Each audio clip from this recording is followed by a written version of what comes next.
elementary school, we always start very young.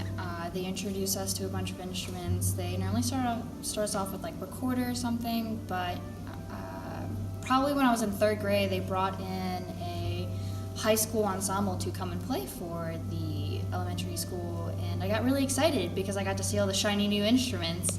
I was like, oh man, I want to try one of those.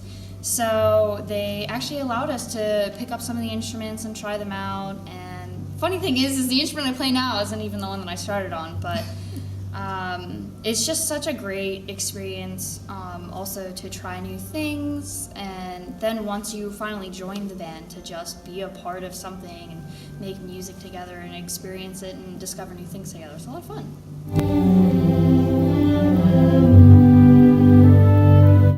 I started on the piano when I was 8 years old, and I still have to play it a lot, especially with being a future educator, because the piano is a very, very helpful tool, and you can't get away from it as much as sometimes we want to.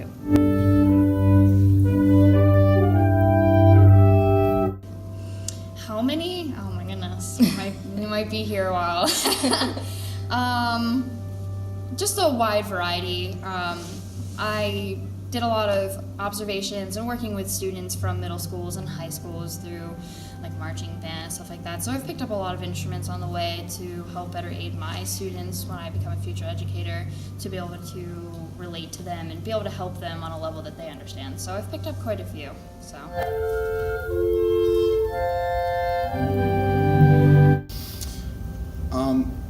Probably it goes back to me needing some sort of interest to stay with the violin.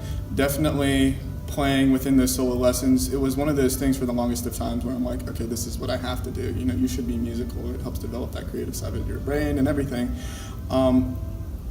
Being in the orchestra is what really made me want to keep going with the violin and stick with it, is because it gave me some place where I could perform. And I had done solo performances at recitals within the studio that I was with, but definitely being a part of a larger group. And I think up until I started playing in orchestra, I had changed teachers at least 4 or 5 times. Mm-hmm. And so definitely that was one of those things where being a part of a solid community group like the Shepherd University Preparatory Orchestra, as it was, and now it's the Shepherd University Community Orchestra, that was a really nice place for me to be able to solidly direct my musical performance.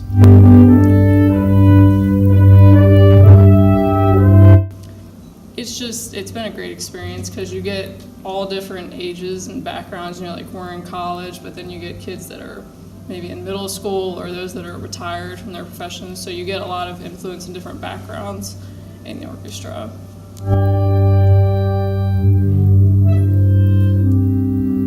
Well, for this concert season, we have a concert coming up in December. I believe it is the 13th, Wednesday night, if memory serves. And there's a variety of things. The community chorus, children's chorus is singing with Dr. Gonzal, and we have a junior strings group that Renee Shaw conducts, and they will be doing 3 or 4 little pieces.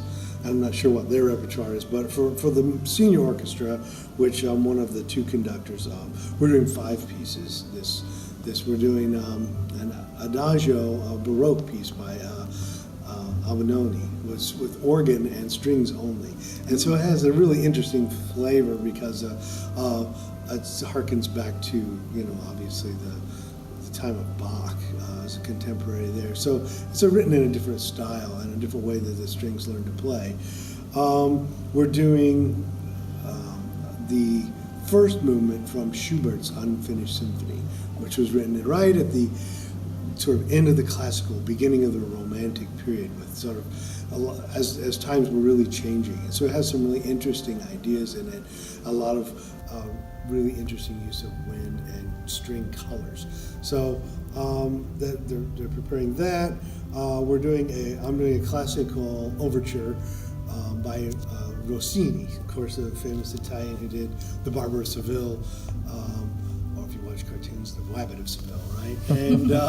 And everybody knows that. And this is another of his operas that has a charming little thing. It's called The Thieving Magpie, or in Italian, La Casa Ladra. And it's a humorous story about this basically crow that comes down and steals a piece of silverware from the garden, and it causes all this mayhem. The servants get blamed, and it all turns out in the end.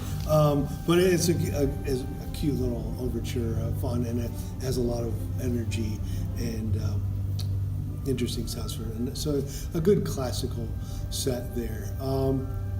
And we're doing a more modern song. It's called Prairie Songs. It's by a composer who's actually out in Arizona, Carl Straumann.